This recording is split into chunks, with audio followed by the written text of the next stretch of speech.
You're listening to the Options Insider Radio Network, the home of the Options Podcast. For more quality options programs, visit theoptionsinsider.com or search for Options Insider Radio Network in your podcast provider of choice. Listeners can also access all of our programming through our mobile app available in the iTunes and Google Play stores. Select programs are also available via live stream at mixlr.com/options-insider.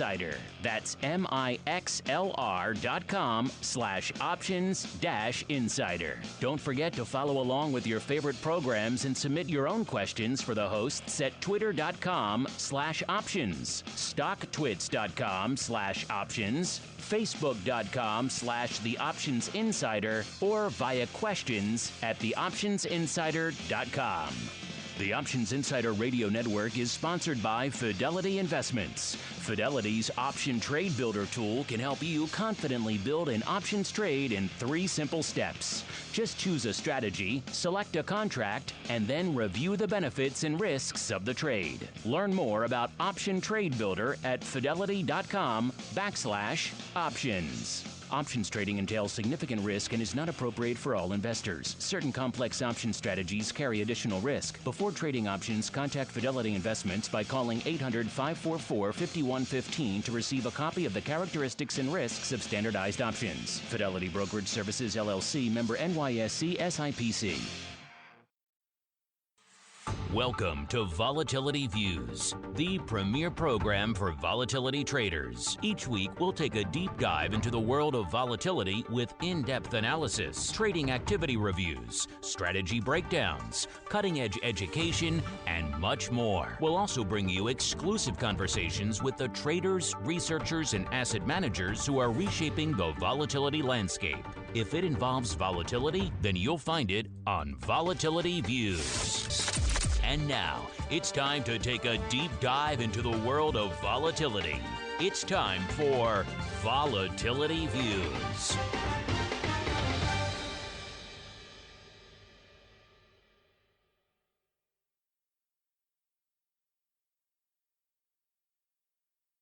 All right, everybody, that music means only one thing. It's time for Vol Views, the program for the premier volatility traders out there. See, flipped it on you a little bit. Of course, this is the show where we break down all things vol. If it's got vol in it, we're going to talk about it probably. And if it's made and designed around vol, probably talk about that a little more. And of course, lots of good stuff in store for you today, including the results of our big crystal ball contest. It was a fun one. It was an interesting one. All sorts of goodness going on here out there. You guys really got the bit in your teeth with this one and ran with it, and I was very happy to see and pleasantly surprised to see just the diverse array of picks that we had coming at us on this from all sorts of people, all sorts of ranges, all sorts of good stuff out there. So we're gonna dig into all that in a little bit. Of course, you guys, as always, can join us live every Friday, noon Central, 1 p.m. Eastern, via the old Mixlers, or get the podcast pretty much wherever you desire. A lot of you like iTunes. I don't judge. I think the iTunes podcast app is crap. But hey, what do I know? I've just been doing this for over a decade plus. And one of the early podcast guys, particularly in finance. But hey, what do I know? But yeah, I like Pocket Cast. There's a bunch of other ones out there you could use. Use our mobile app. That also works because I got all the archives. But whichever way you go, make sure you hit us up, questions, comments, insights. Make sure you also follow us on the Twitters and other places so you can find all of our great polls so you too can play along and win fabulous prizes. Speaking of playing along, we got the guy here who has agreed to contribute said fabulous prizes for today's show. None other than the greasiest of meatballs, Mr. Mark Sebastian. Mr. Meatball, welcome to the Volatility Views program, sir. Hey, good to be here. Glad to be able to hang out and give away the best written book on options in the last 5 years. It has been. It's been a couple of weeks now. You remember how this works? Mm-hmm. Yes, I do. You got to die. I got to say, I do. I don't know if you were following along. It was probably hard for you to follow along because there's a lot of different outlets. People were playing along with us on this show, but we got quite the healthy response, shall we say, for our crystal ball. People, I'm not going to go out there, Mark, and say, that you and I are heroes, shall we say, in the volatility space, that we're courageous to a fault. But yet we go out there week after week and we put ourselves in the fray. You know, we go out there, we dive into the abyss week after week, willing to risk painful error and indeed humiliation week after week in the crystal ball. And we do it again and again just for our listeners' enjoyment. Last time we did an especially Herculean task. We had to go out 2 weeks. 2 weeks with the holiday in the middle, with any God knows thing could happen in the middle there. Who knows? And we're in like the exact same spot as the funny part. That is the funny part. Yes, that is all of that. It's gone nowhere. Almost. You might call it the Volabrities. Because we're like. I was going to go for heroes. Celebrities of volatility. Heroes, living saints in the volatility space would be another one. Yep. But where I was going with this, besides lavishing praise on his listeners, was that you guys. I was surprised how many of you guys were willing to leap into the fray with us. And this is not an easy thing to go 2 weeks. So a lot of you play along in just the general Twitter poll, but a lot of you also going the extra mile, the extra bit of bravery. We had a Herculean task. My team is not a fan with me right now because they had to go find all of your responses, because this show goes out on a whole bunch of different platforms and devices and things. And so finding where everybody sent in their picks from took some time, but I think we got them all. Also, a lot of you trying to play a little fast and loose and trying to maybe wait till the last minute and get them in a lot closer than 2 weeks. So if you came in way after the Twitter stuff expired and everything, we had to say ixnay on that. So we got a lot of late picks too. It's not that hard to pick VIX yesterday for today. It became a little easier when you saw how kind of the G20 was going to play out. Yeah, exactly. So all of you who were trying to play like early this week, mid this week, or even yesterday and stuff, a lot of you guys trying to chime in after all that initial stuff closed out.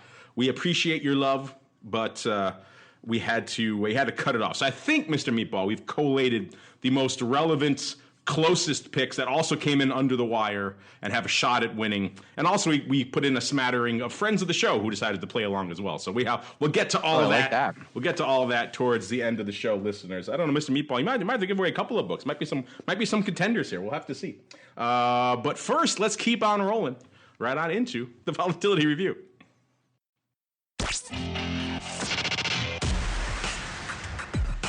It's time to break down the latest developments in the volatility trading world.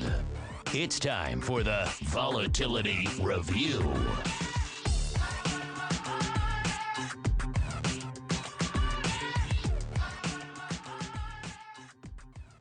All right, everybody. Welcome to the Vol Review, the portion of the show where surprise, we actually review indeed some volatility. And Mark, you kind of hit the nail on the head with this last one. We've been off for 2 weeks, listeners. 2 weeks. That's an eternity in the world of volatility. Quite literally, anything could happen, particularly in this time frame we're in right now. We got trade war. We got earnings season still popping off. We got Trump popping off every day with a different tweet. We got commodities moving all over the place. Oil crashing, nat gas exploding, crypto crashing, you name it. Things are popping off all over the place. So it was just a difficult time to pick vol, but also to expect vol, what would happen. I don't think anyone really, not many people, well, some of you did, but not many people predicting almost literally unched when it comes to volatility. I think we are. And we might actually be, Mark, as I'm looking, I think literally unched from the last show. It was like, we're within a couple of points. We were like, it was like 19, might have been 19 half, but it was about 1940, and we're 1942 right now. I mean, it's just mind-boggling, sir. Indeed. I am, especially given everything that happened, right? Think about this, in the last 2 weeks, so the last show was on the 16th. So on the 16th, the S&P closed 27.36.27. Currently, we're 27.37.14. So we're within a point of the close on the Friday when you and I were talking. And in probably unshocking news, we're about 1940. On the 16th, we're the 16th, the S&P closed. S&P closed 1814, but you and I were on, and it was around 1920. And then has since completely managed to do nothing. I mean, it's had some movement in between. One of the biggest updays in history. 20, big down days. 22.5, 24, almost 24 intraday. all that Sturm und Drang signifying nothing at the end of the day, Mr. Meatball. We just it's hard to believe that all that could happen. All that has happened over the past couple of weeks could happen at the holiday, everything else. That's going to usually move some vol, probably to the downside, but you never know. Things get thin, vol can move all over the place, and yet here we are 2 weeks later to the day, and almost literally unched. If you had told me that, if you had me to pick that, I would have been quite surprised. Let's look really quick. I'm not going to give away the audience picks because there's a lot of those here. It looks like I guess I'm still kind of in the hunt, Mr. Meatball, right now. With I'm low. I need vol to get annihilated over the course of the next hour, but I'm still in an 18 handle. I have a chance.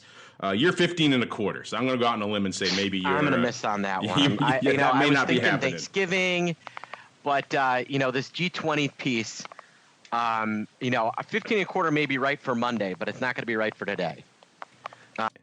That's my guess. Unless we get a vol annihilation of historic proportions, in which case that'd be something to talk about here as well on the show. But right now we're talking about what is lighting up here, our collective tapes. The market's kind of in one of those little bit of an shrug the shoulder moods today. We got NASDAQ up slightly, S&P up a little bit more slightly, percentage-wise, and the Dow kind of taking a break. And all of that contributing, like I said, the VIX kind of taking a bit of an slight inhale today. Like I said, right around the 1940 or so level, right about now, up a little bit more than half a handle. So interesting stuff out here. Also worth noting here. Well, before we get to all that, Mark, it's been an interesting, tumultuous, net unched, but in between, very tumultuous couple of weeks. We had epic sell-offs followed by equally, if not more, epic rallies to the upside. A lot of stuff going on. Vol kind of all over the place before literally pinning right here. What's been catching your eye over the past 2 weeks? Count them 2 in volatility, sir. Yeah, we thought things would slow up into Thanksgiving, but that was actually used an opportunity by shorts to really try and push things because there was no real volume. Then we come in this week, we're up, and then Powell comes in and says, hey, that whole assumption that you had on interest rates over the next, I don't know, year and a half, throw it out the window. We're going to raise once, and then we'll see. But I wouldn't, completely changed kind of the forward value of stocks with his change in interest rate path. So I like stocks too. I think that, G20 could cause something over the weekend and cause some movement Monday. But I'd be, I think with interest rate policy kind of holding here, you're going to see things, maybe run potentially hotter. Yeah, it seems like Trump maybe browbeating the Fed a little bit into submission. All of a sudden, after holding to that roadmap, they're going back. Maybe we'll take the foot off the gas just a little bit.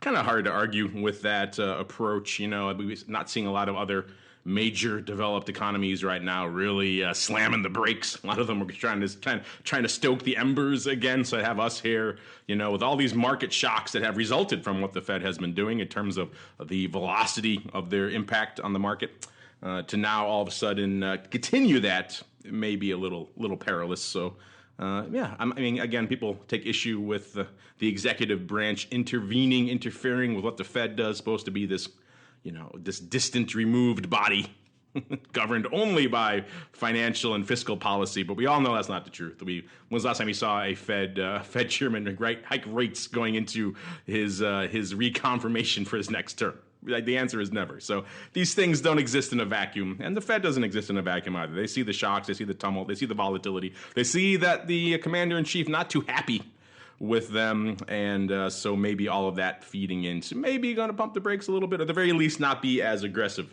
with some of their movements. And all that, of course, contributing to earlier this week, one of the biggest up days in market history as a result. So the market liking that, even though right now, again, kind of a little bit unched, but you can't. How many of those days can you have? Not that many, certainly not that many within subsequent succession. Otherwise, we'd be off into all sorts of crazy record territory. Let's look here at VVIX, our old friend VVIX, aka the volatility on VIX. That's one of the few things that isn't unched from 2 weeks ago. It's about 94, so it's actually about 12 handles below where it was 2 weeks ago. So we did see a ton of volatility over the course of those 2 weeks. So VVIX was moving now kind of coming in at the other side. Still 94, very elevated. Things are obviously can still pop off at any moment.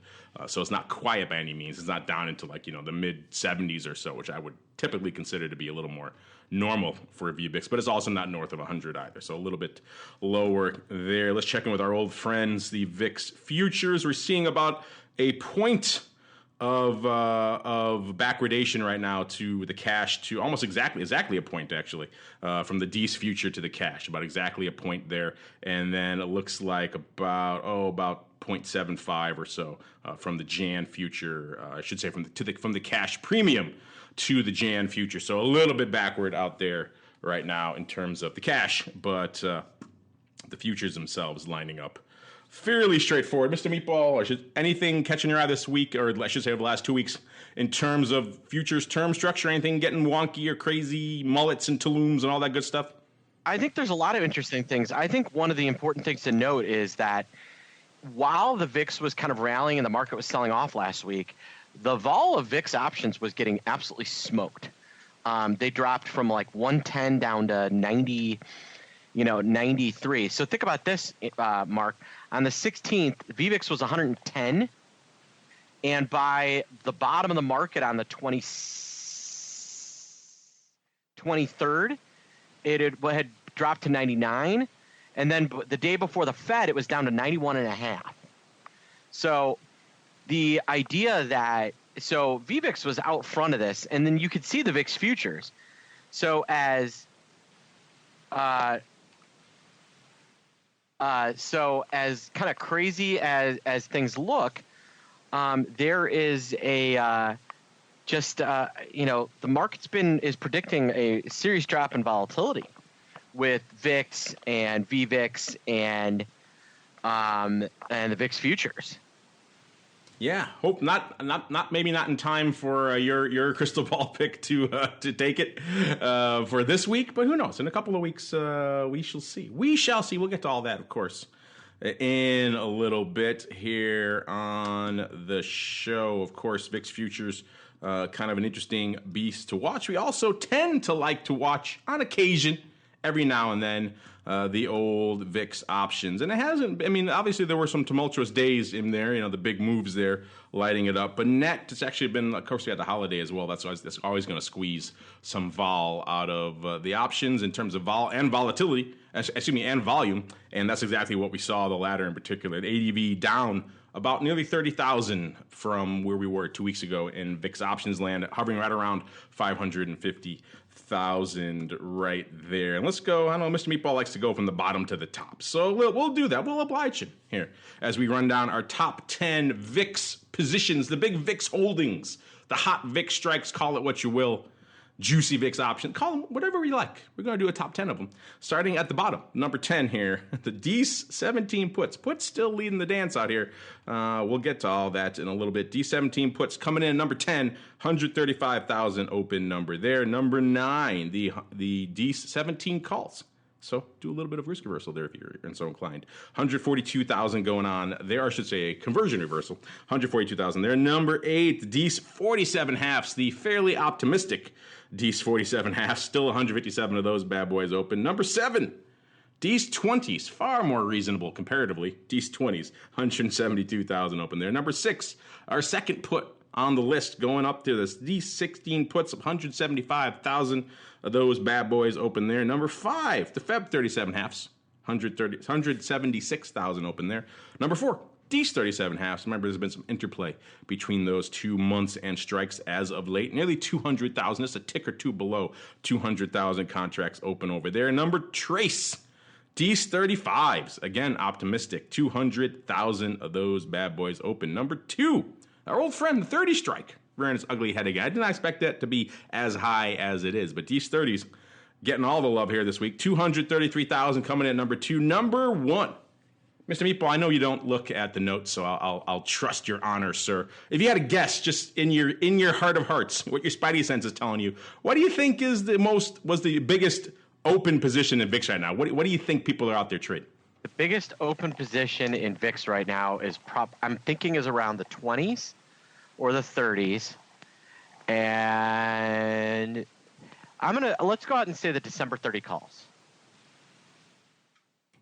That would be good, except it's number 2. I just read those off. So you would have been right if you picked the number 2 instead. Then let's try something different. Let's go with a put. Let me think. Probably something. It's not the 20. What about the 15 puts? Are you reading the notes now? Are you actually reading the notes? No, I'm not reading the notes. I'm looking, but I am looking at a live ball screen. Oh, well, there you go. There you go. Okay. Because you horned in on that real quick. All of a sudden. I remember we discussed that put open interest is really rising in VIX itself, and that's a sign that I think the market is really looking for some sort of a back off here. I think you got to think that something like that is priced in, because I think we could come in on Friday or on Monday, and you could see, right now the D's futures around 18.20. You could see that D's future below 18 easily, and if some sort of deal gets done, you could see the VIX down 17, 16 and a half. You could see just a major vol crush here, because VIX is in the only part that's backward is the cash. Other than that, VIX is contango. That's why I was hesitant to really say backward, because is it really backward if it's just the cash? It's not. It's just they're pricing in some sort of movement between now and Monday, and then they're going to take this thing down. I think you're looking at a VIX sub 17, and then you're going to see the December future get below 18. If anything close to positive happens over the weekend, we would have to walk away from. I mean, the status quo is the status quo, unfortunately, but that's it. It's funny. When I was looking at the VIX futures just now, I think technically it is backward because the cash is there, but they're actually not, because the futures are not. So the futures pure contango, the cash with the futures, a little bit of a different story. But yeah, it's always an interesting game out there in VIX futures land. We said it many times here on the show. The answer to some, perhaps all, volatility questions can be found lurking somewhere in the VIX futures term chart. Very informative piece of data if you know how to read it. Let's look at the options, because we like to know. By the way, total on the options right now, a little bit shy of 7 million open, about 6.75 million contracts, about 4.75 million on the calls, and right around 2 million open on the puts. So a little light on the OI, again, reflecting the fact that we had a holiday, not a lot going up over that period. In terms of things going up, not a heck of a lot lighting it up out there today as well. It's like a big print did just come in, though, on the D's 24s, 40,000 of those bad boys going up pretty much a few minutes ago for 25 cents. Is that you, Mr. Meatball, coming in, gobbling up D's 24s, expiring on the 5th, by the way, the weeklies in VIX? Yeah, those are the 5th 24 calls. They bought 40,000 per quarter. That's not me. But at the same time, within 10 minutes, they sold several thousand of the 20s at 116. My entire screen is vol being sold today. I see just today, this is flow today, the big trades, I see a buyer of the DC 1816 put spread. I see a 1x2 call spread buyer, Jan 25 calls being sold, Jan 50 calls being bought for a nickel, the May 65 calls being sold. Think about that. Jan 28 calls being sold, and the D's 20s. What did they get for the 65 calls? You get 15 cents in May. That's a healthy 15 cents to put away till May. There's no risk there. That's a great risk reward there. Risk manager's not going to be pissed at all. That's a fund wipeout trade for 15 cents. So, how can you lose? But yeah, that's I think that the flow the last couple days has been in vol has been bearish. They're selling, if there is any buying, it's all puts. All puts. Yeah, you're right. It has been a funky kind of a lot of upside call selling. You're right. The we got Jan 28s also lighting it up to the tune of about 20,000 going up today. Looks like they were pretty much hitting the bid pretty close to about 56. They always get funky splits in VIX land. 56.2 cents to be precise. There's about 20,000 going up. 27,000 open on the strike, so it could be giving up the ghost there a little bit. That's always the case with every VIX strike. There's a decent amount open pretty much everywhere. It's like maybe a D's Strangle going up today too, about 6,300 times. D's 1527 going up both for 30 cents. Looks like paper probably selling. Let's see, they were. I don't have. For some reason, I don't have the spread on the calls, but the puts were on the bid. So looks like maybe someone coming in. I don't know, Mr. Meatball. That is indeed a string. In fact, it's funny. Someone writing in with our VIX stuff and saying how they wanted to sell the Strangle. Maybe this is them. D's 1527 Strangle, doing it 6,300 times for collecting a whopping 16 cents here. You like that Strangle? You wanted to buy that Strangle, I believe. I don't know if it was 27, but you wanted to buy a Strangle. Remember before in the VIX? Yeah. What do you think about selling this one now? You know what? If I'd have dumped the calls last week and then dumped held on to the puts here, I'd be in great shape. When you put on a Strangle, unless you're expecting a huge vol pop, you really need to kind of manage the delta around. Now that we're down here in the 90s, if VVIX gets into the 80s, I will, potentially be really interested in doing something. I don't know about crushing the Strangle though, but yeah, you said if you are going to do these kind of trades, naked, so no iron condor, no other Strangle against it kind of thing to hedge against the worst, most calamitous outcome, which clearly could happen, particularly on the call side in VIX land. Then you have to be pretty deft on the trigger. Should let's say this weekend Trump just decides just to slap his cohort there from China. Then guess what? Those 27 calls may indeed come into play. So be a little deft there on if you are going to indeed go naked on a Strangle, including for size. Also looks like we got people maybe rolling down, maybe some D16 puts, maybe giving up the ghost. We have looks like a lot of D16 puts trading for a variety. We've got almost 20,000 going. It looks like actually as a spread, 1 by 2, 19,500 by about 39,000 earlier this morning. Both going up near the offer. I got to imagine if they're putting out on 1 by 2, that they are probably buying the 16. But then again, I think there's a lot of size on the 16, so maybe they are indeed rolling down to the 14 halves. Also, that trade also went up later. 1 by 1, 15,000 times as well for 30 cents. Total of about 47,000 going up on the D16 puts today with an OI. Actually, that was earlier. Yesterday. Yes, this is yesterday. I'm talking about. So it's yesterday paper. So 47,000 of those trading yesterday. OI actually increasing by about 40,000+. So that was all open in paper yesterday. Also, the 14 half puts, we saw about 55,000 of those trade yesterday. So in which case, so maybe they're rolling up in that case because the OI didn't change as much. They're only about 8,000 change in the OI there. So a bit of a funky one there. 14 half, 16. Put spread, maybe a bit of a ratio, but total volume closer to 1 by 1 there. It's like 55,000 by about 45,000 total. So a little bit funkier that one as well. We also saw yesterday the Jan 30s.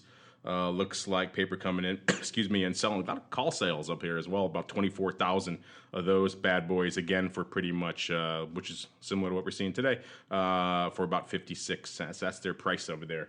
So interesting stuff, Mr. Meep. I guess we can say puts and call sales, kind of the order of the day. Is that your flavor as well for VIX right now? Yeah, that is. Now let's move on to another product that people like to pay attention to once or twice every now and then. I think we've called it, or others have called it on the show, not me. Predictably crappy, crazy town, all sorts of fun stuff. Yes, our old friend VXX, a.k.a. the iPath S&P 500 VIX short-term futures ETN. Say that 5 times fast. Right now it's hovering right around 34.80. Coming into the show is about 35.5. It's come off a little bit since then. At the time of the show, it was about a point handle. Since a lower than 2 weeks ago. So we were obviously at 36.5 2 weeks ago. Right now, we said we're about 34.70. So we've come off another about 3/4 of a point or so since then. As we said, the vol's coming in. People are selling calls, pushing downside trades in VIX land. That's going to wear on VXX obviously as well. Let's see what people have going on out there. We pretty much know what most of the top 10 is. Interestingly enough, number 3 here, Mr. Meatball, is a continuation of a kind of near-term downside trend we've seen be pretty popular in VXX. So far, has yet to really kick in, with the exception of our friend who had, I believe, the put 1 by 2 in VXX. I'll have to go back and check and see how he fared. Those are obviously off the board now. But I'll have to go back, do some digging to see if he actually ended up closing those bad boys out. But he had an opportunity there very briefly to close those out, and then it turned out he did not. We'll see maybe if it worked out in his favor in the end. But not now. We see Dees 30 puts, number 3 here on the VXX list with 71,000 of those bad boys. So breaking up the kind of strip of Jan puts that always dominates the top 10 here in VXX. Number 5 are the Dees 28 puts as well, 58,000 of those, 71,000 of the Dees 30 puts. So a lot of near-term Dees downside. Number 8, Dees 27 puts, 54,000 of those bad. Maybe a little bit of a vertical there because the OI is suspiciously close. Maybe got a 27, 28 vertical would be quite silly in my estimation, though. But hey, I've seen sillier things. Go a little bit wider if you're going to do a vertical, listeners. Don't give yourself a handle. Let's see. Jan 30 puts, number 10. Jan 33 calls, number 9. So the first call on our list are the Jan 33s, and the only call in the top 10. So interesting stuff. Also worth noting here, Mr. Meatball. A few weeks back, actually, our buddy Mr. Schwartz, the Schwartzatron, the Flow Master, highlighting what he termed a $190,000 volatility bet, or I should say downside volatility bet in VXX. Someone was speccing. This was back on the 26th of November, so actually not that long ago, about earlier this week. We saw it was a Dees 31-33 put spread expiring on the 7th, doing it for 19 cents, 10,000 times. He said they spent about $190,000 on that. Right now, he says obviously if about $2 quick spread, so max value $2. If it drops below 31 by December 7th here, and I'll have to pull up quotes. Right now, obviously we're not near there, and we've had a little bit of erosion going on. So I'll have to see how that spread is trading. What are your thoughts on that one, Mr. Meatball? 31-33 December 7th put spread in VXX, sir. I got you muted, Mr. Meatball. You are there? Yeah, well, it's already started to work a little bit if you look at when he did it and what it's doing now. I think it's clearly a G20 play. And this guy's thinking, if vol collapses the way I just framed earlier, folks, if vol does collapse like that, then VXX is going to go to 30, and my little put spread that I paid nothing for is going to be a great trade.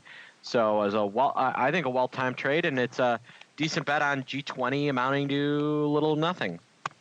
Yeah, it's kind of what he's looking at, right? Because other than that, this thing goes away pretty quick. But it's only 19 cents, so he's not betting the farm. It's not a bad one. He's got 2 handles. He's actually got a little bit of room for it to pop as opposed to these stupid one-handle verticals we've been seeing a lot of lately that are just nonsense in my opinion. But that's a conversation for another. I don't like stupids either. Go figure. Yeah, this is an interesting one. Obviously very closely timed. He didn't even go for full Ds. He went purely on December 7th expiration. So clearly he's looking at this becoming a whole bunch of nothing or maybe something positive this weekend. He's not betting on the old Trump slap in the face because that would certainly not fare well here for that position. Speaking of not faring well, other news we've seen out here in the vol space since we've been off here, Mr. Meatball, before we get to some of your listener queries out here. We saw our old friends, the Rec Shears guys. They've been on the show before. They've had a bunch of tilts at the windmill in the volatility space. Looks like they're calling it quits on the VMIN, which was their VIX kind of downsize fund. This is the one we talked about a while before they launched it. They had a lot of really interesting ways to make these things kind of pay off and have all these different things going on. Since they launched, it came on the show. I think that was probably about maybe a year and a half, 2 years ago. Since then, they've rejiggered. To use technical term, they restructured those products to kind of make them try to line up a little more. It seems like that one didn't really pay off. They closed it for creation of new units as of November 16th, the last day. If you wanted to sling this thing, the last day was the 26th. So unfortunately, as of today, it is too late. We bid a fond adieu to VMIN. Mr. Meatball, I know you've had, mixed feelings, shall we say, on some of these attempts to replicate. When we can see what they're going for. They're trying to make VIX a little bit more palatable, a little bit easier tradable product for people out there who are watching things like VIX Cash and saying, I want to trade their volatility, but I don't like them futures. This is potentially a way for them to do that. We've seen, of course, Whaley and others attempting to do similar things. All of them have come around to prove that it's a very hard thing to do, to try to replicate the VIX itself, VIX Cash index or something like it in some sort of securities accessible type product. It is no mean feat to do that. And it looks like the end of VMIN, Mr. Meatball, is yet another example that this is a difficult windmill to tilt against, sir. Yeah, it is. And, say what you will about VXX, but at least it does what you expect. If you know what you're thinking, this kind of like weird div thing and all this other stuff just created so much confusion that it became almost impossible for this thing to work out, unfortunately. At some point, someone's going to figure out something, but it's certainly not there yet. I'd love to see an ETF based on, a variance swap. That would get you a lot closer to VIX than any VIX future would. The boys over at what is the Volex called now? They're now demand derivatives. The boys over at Demand Derivatives, their realized vol thing might have gotten close. But obviously they're still trying to figure out how to do that. I think we've seen how hard it is to develop a product. I mean, I would go out and say that, Scott, nice guy, Scott Nations, closest to any type of usable product. And basically because he kind of took the basic foundation of VIX and the old VXO and just kind of split it up. He didn't try and reinvent any wheel. He's like, if it ain't broke, don't fix it. So he brought back VXO in kind of a somewhat tradable form. I know NASDAQ has been chomping at the bit. I guess they're still getting the pushback from the regulators in terms of approving that thing, because I know they wanted to have that thing listed and tradable. Certainly the second to all of this. Well, they need an underlying. Yeah, I need an underlying, and I think if NASDAQ has underlying, NASDAQ has a futures exchange now, so that should hopefully, that was one of the problems ISE had, is they didn't have a futures exchange, so they couldn't list the underlying even if they wanted to. Now I think they could create a future, NASDAQ can list it. They've expressed to me that they think the interest to do that. It's just a question of getting all that stuff. Where are they going to clear it? I mean, what are they? And is it going to trade on the PHLX? I mean, where are these going to trade? NASDAQ can solve the clearing. I think if anyone can, an exchange group with their resources, I think can. You think NASDAQ's going to self-clear? I don't think so. I think they could backstop that bad boy. But we shall see. We shall see that. These are questions for, obviously, that have not been solved yet, because they were telling me a while back that they wanted to have this thing already listed. Second, all of these storm clouds started gathering around VIX, particularly around the skew. They were licking their chops, and yet we don't see it yet. So that should tell you something. They'd be smart. I know NASDAQ does not have a bad relationship with CME. They would be smart to, and this is what I told the SIBO guys, was, I know you want all the money to yourself, but if you really want the thing to take off, get it on CME's clearing thing, and then CME will develop some cross hedge that you can do with S&P, and then S&P futures guys will be all over it. It's funny because they have done some partnerships in VIX land between CME and SIBO in the past, like some other areas right now that are exhibiting some volatility, like crude, for example. Crude, if you've been watching, has been all over the freaking place, including breaking back into the 40 handle range again for the first time in over a year since the last time we've all had a chance to gather here together on the old VolView show. Right now, that partnership between CME and SIBO, a.k.a. OIV, a.k.a. the VIX of WTI, is right around 54.5, almost 14 handles higher than it was just 2 weeks ago. So vol super juicy out there in WTI land right now. If you've been listening to our TRIFO show, we've been moving steadily into the richer part of the skew curve, which is, of course, where the puts have all the bid of all the juice right now. And so as we keep moving down, this vol is going up. That's kind of how skew works.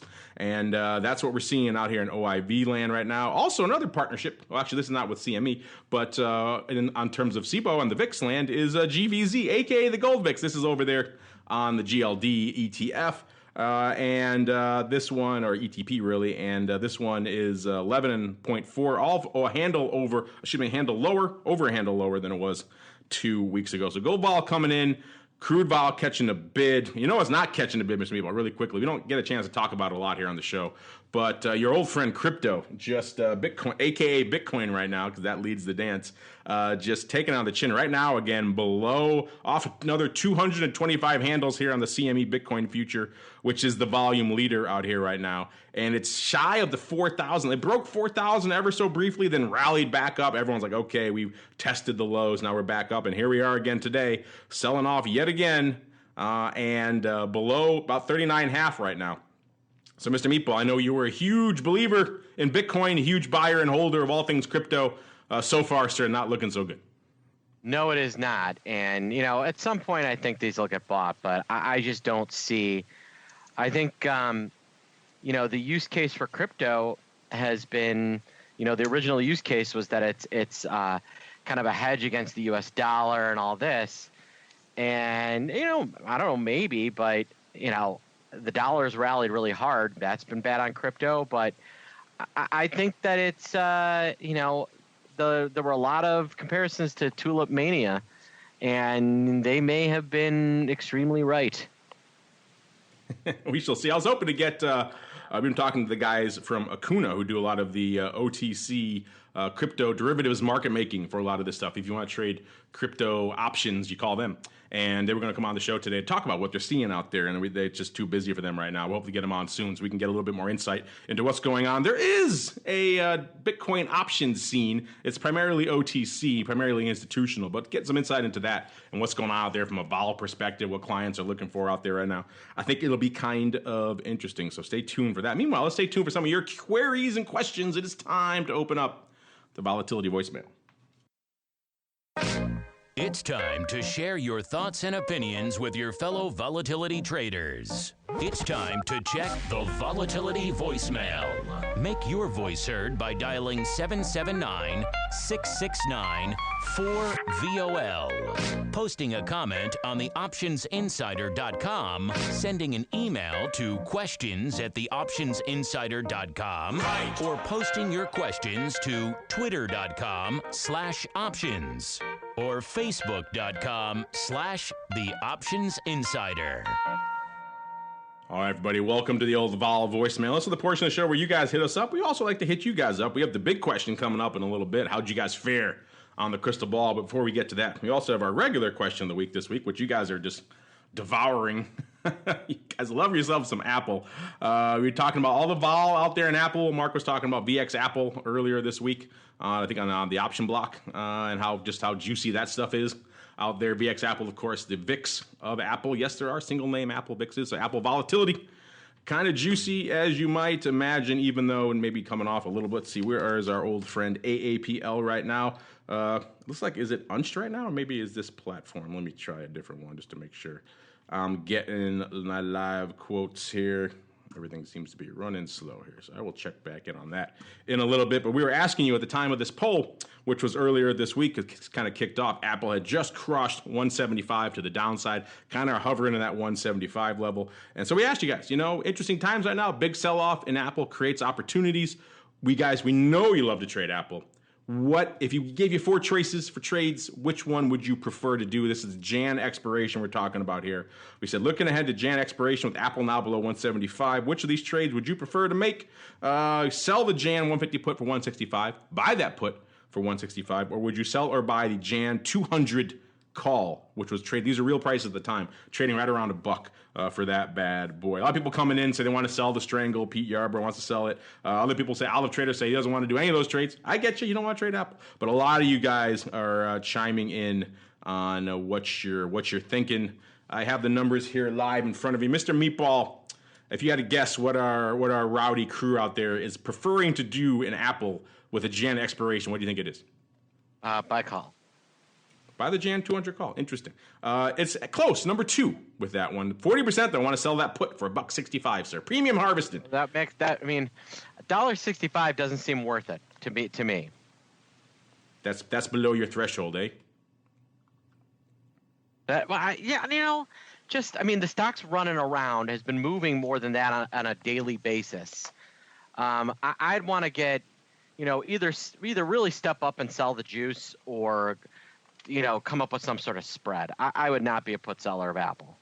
Yeah, well, we don't have the luxury. We only have 4 choices, so we don't have the luxury of breaking down. I wish we could. Would you like to do perhaps a mitigated risk spread or perhaps a butterfly on this?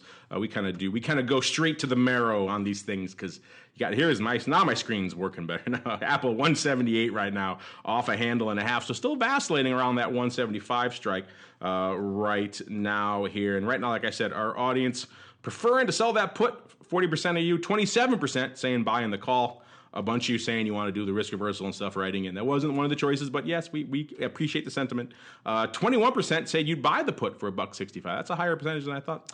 And 12% only saying you'd like to sell the call for $1. This one still goes for a little bit, so a lot of you guys have already chimed in. If you have not, head on over to @options. Make your voice is heard. Got a bunch of questions here. Let's see how many we can get to before we get to the biggie.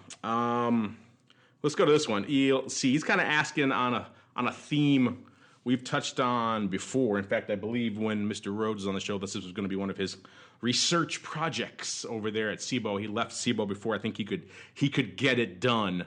But we had a lot of talk. I think it was last year about what is kind of the structural low for volatility out there. And this follow-up question comes from ELC5. He wants to know, quite frankly, what is the lowest vol can get in the SPX? Yeah, we talked about this a while ago. I encourage you, ELC, if you're new to the show, go back about a year ago in the archives. We had a lot of, I don't know how this became, I think because volatility was so anemic. So we were all kind of debating. That question was very popular. How low can VIX go? And VIX Cash was hitting a 9 handle and change. These questions started coming in quite a bit. How low can VIX go? I think we all collectively settled out around a, call it what you will, structural transitional level of volatility in the S&P, somewhere around 5%. Be hard to really get dramatically below that just because of what has to happen in the index. But it also was going to carry out an interesting kind of thought experiment, go down to the old Quotron machine and kind of set all the bids to zero and kind of see what comes up in the VIX calculation as a result.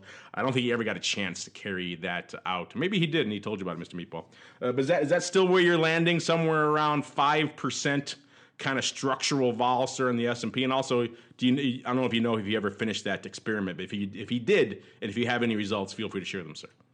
I don't believe he did, and that sounds about right. All right, let's see here. We got time for one more before the crystal ball hoopla. This is just a comment, comes in from Nilai.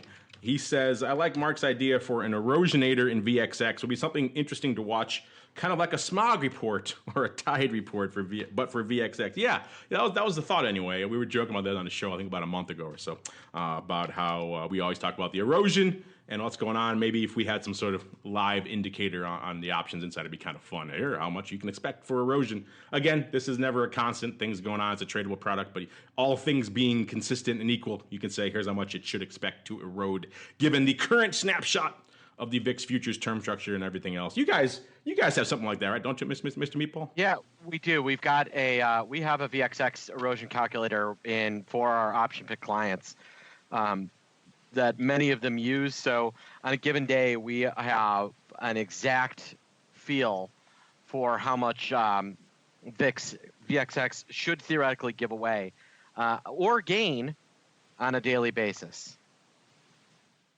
So there you go, Mr. Nilai there. If you want to get it in the meantime until we create something at the Options Insider. We don't have much time right now. So head on over to optionpit.com and they can do it for you over there. All right, meanwhile, it's time to do it.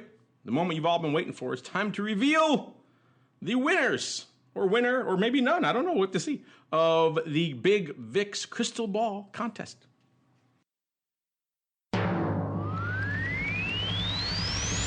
It's time to peer into the future and reveal what the volatility gods hold in store. It's time to look into the crystal ball.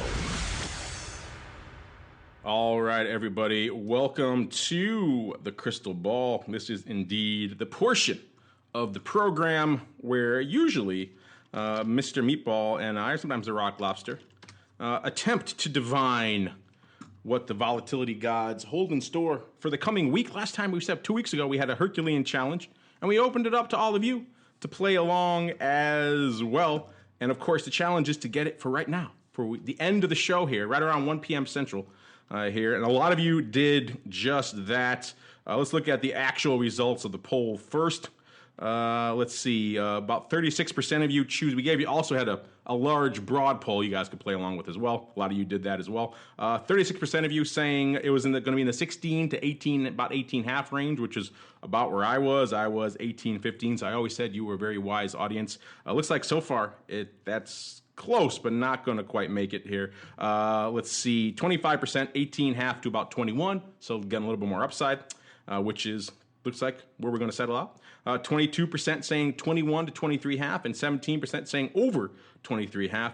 Mr. Meatball, some of my things are freezing up here, so I'm looking at about, just to make sure I don't shortchange anyone, I'm looking at about a little bit shy of 19 handle, 1897. Yeah, right now the live quote is 1878.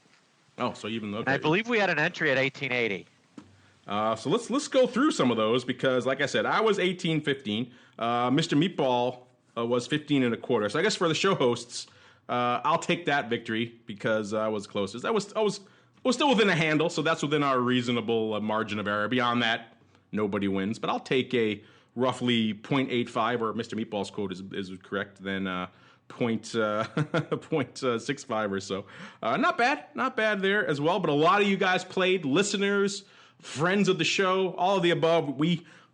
It was no small feat to correlate and collate all of those responses across all the different platforms, the email, the social, the show stuff, the chat, everything, and get it all there. And then also filter out the ones who were trying to maybe game the system a little bit. So I think we have a good snapshot, Mr. Meatball, of who came in under the wire with a somewhat relevant pick that has a chance to win and matched all the other criteria. Let's go through some of those right now. Let's see here. We got R. Ray. He said 1970. Which is not bad. He's within a handle or so, but of course, if it keeps selling off, maybe not. Let me see if I can. I don't know why I'm getting all these slow quotes here, but I'm still looking at 1898 here on my screen. So we're going to go off that unless Mr. Meatball is something crazy. Richie Rich going a little bit downside, 17.1. Not looking like that's going to happen there. Alex P, he said 17.5, doesn't look there as well. We also had a bunch of friends of the show chiming in. I was impressed how many people were brave enough to step up into the fray. This was a challenging one. Bill Ballantyne saying he was going with 16-ish. He was being very... a good idea there, Bill. You're a day off. Yeah. He was 1 weekend perhaps away, but unfortunately it doesn't look like... But this kind of just goes to show listeners how hard it is to do this every week, let alone for 2 weeks. Everyone playing. Actually looks like one of the closest of our... show friends here was our buddy Ophir. He put in 1923. That was looking really good. It's still looking pretty good right now. It's about a quarter away or it's a little more. He said vol is too cheap for a number of the names and buying 1 to 2 day straddles is printing money. It's one of the best trading environments for vol in 5 years. So yeah, his pick was pretty good. So he may get the nod for the friends of the show category, shall we say. Let's see. Mr. Top Tick, he picked 1987. So he was looking really good earlier in the show, and I think he might get pride of place for being one of the earliest picks. I think it might have come in on the live show 2 weeks ago. So he did the full 2 weeks, which gives him a little bit extra bonus. But yeah, it looks like 1894 is where I am right now. So that's coming close to but it's within. I'll give it the within. Let's see if we can get a little closer. Within the one handle threshold for now. Neil Wales, 18.1. Let's see. That one's not bad. It's about 0.8 away as well, so he may actually be closer. Con Tango. He was feeling what he was putting down what you were selling, Mr. Meatball. He was saying 15.09. He was below you. I like that. Yeah, I don't mind it theoretically, but for the purposes of our conversation here, that's a little bit out there. Your buddy The Rock. You may have heard of this guy, The Rock Lobster. He played along too. He was not surprisingly kind of near where you were. He said 1591. Also a wee bit pessimistic. Let's see. Another friend of the show, David Lincoln. He's been on before. He was kind of feeling the downside as well. 16.5. Also a bit out there. Let's see here. Jim Carroll, he said 1490. He said, I'll take 1490 because the beers will take a break before they try again. And he really said he just wanted to take the under. Come at me. Well, it looks like, unfortunately, VIX did not come at you. So I don't think you'll be good guess, but I don't think you'll be winning the the epic tome here. Your buddy here, one of the Thompson twins, Matt Thompson, he was 1870. He gets the points for the most precise pick, 18.71056. And he actually looks really good. He might almost be a bullseye. So I might have to take that back. It's not Ophir, maybe. It might be your boy, Mr. Thompson. He might need a book, Mr. Meatball. What do you think? I'm not giving Mike Thompson a book. He'd appreciate that, I think. I think he would. He might get the point. He's close here. He's about less than two tenths of a handle away. We also got this guy coming in for 1880. CM Capone. I'll have to check. They put this in the list here. This one might have come in late though. I don't know. So that I'll have to check exactly when this one came in. They included it here. I'm not sure. It may have come in beyond our threshold. So we'll put that one. If it came in within the window, that looks like that's a definite bullseye kind of winner. Well, Mr. Meatball, you're the prize. Pretty impressive. That one is pretty impressive. You're the prize, Arby. You're the ones giving out the prize. So I'll let you pick who you think of these is actually the winner. And then also, if you want to give out multiples, it's up to you. It's your book. If you want to give out one, all right, whatever. Well, here's what I'll say is if tell me whether Mr. Capone got in on time. Let's see if Al Capone. Interesting that his last name is Capone, and there may be some shady dealings on his guess. Just saying. But if CM Capone was in on time, I mean that is dead on. I'll send him an autographed copy. That's great. I'm not giving one of the Thompson brothers. Those guys could. No, friends of the show don't qualify, but it would be funny. I'd like to be there to see that. I should make them buy extra books. Walk across the street to their office and say, "Here you go. But, you win a book." So, who are we sure of that's underneath that? Remember, we did Price is Right rules for ties. So if two people are equally away, the one under is the winner. All right. So yeah, then Mr. Top Tick would be out. He was 1987. He's over. Neil Wales 18.1.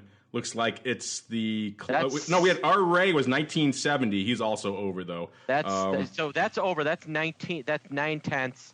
What was the one? 1780. 1970. Then let's see. 1810 is the closest without going over. Oh yeah, 1810 is absolutely the closest. Well, they could go over. That was just the tie break, right? Yeah. So we have. So it looks like 70 basis points seems to be the winner.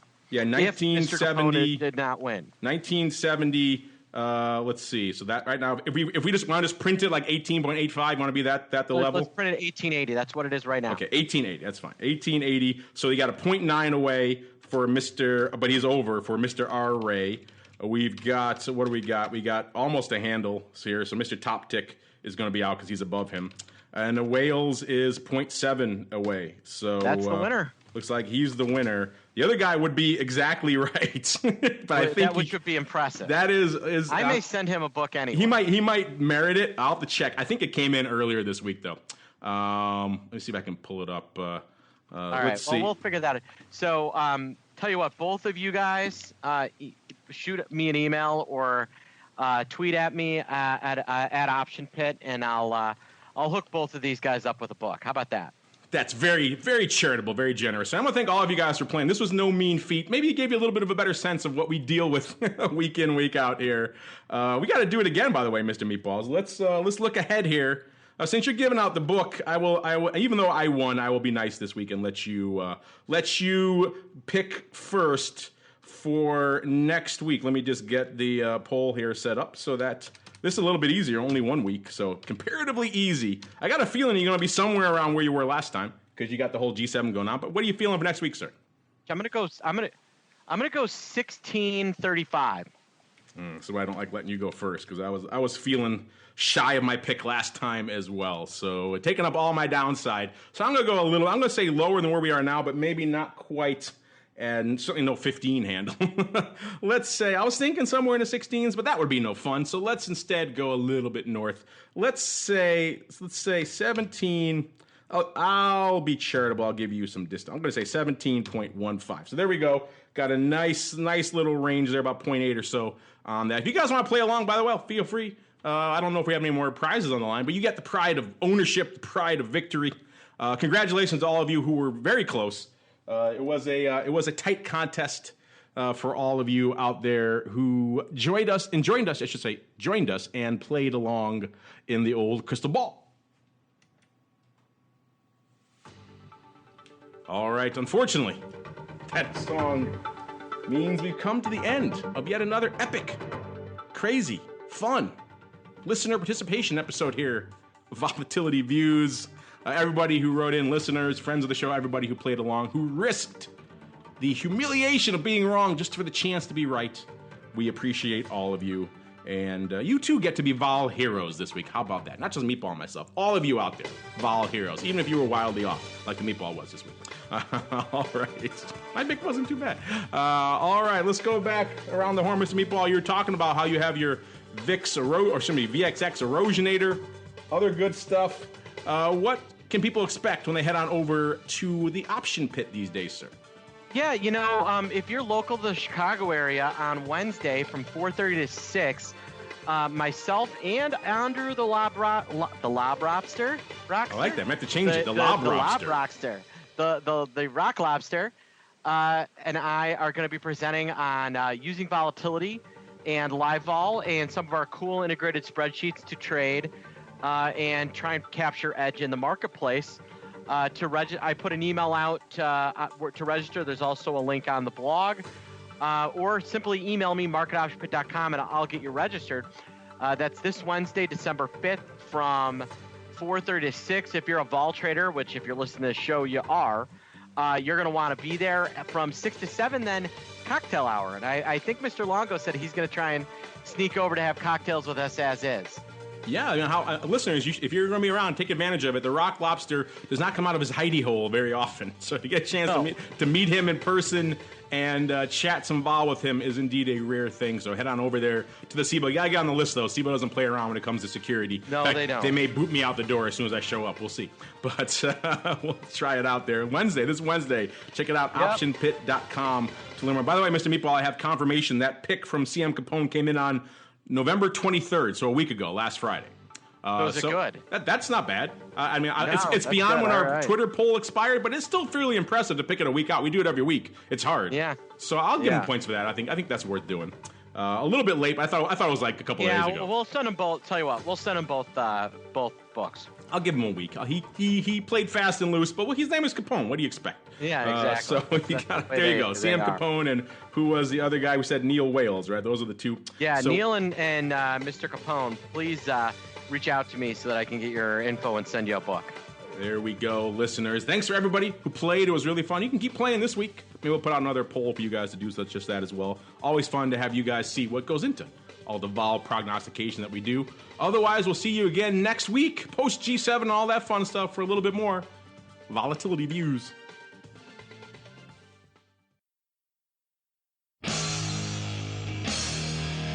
The preceding program was a production of the Options Insider Radio Network. For more quality options programs, visit www.theoptionsinsider.com or search for Options Insider Radio Network in your podcast provider of choice. Listeners can also access all of our programming through our mobile app, available in iTunes and on Google Play. Don't forget to follow along with your favorite programs and submit your own questions for the hosts at twitter.com/options, facebook.com/The Options Insider, or via questions at theoptionsinsider.com.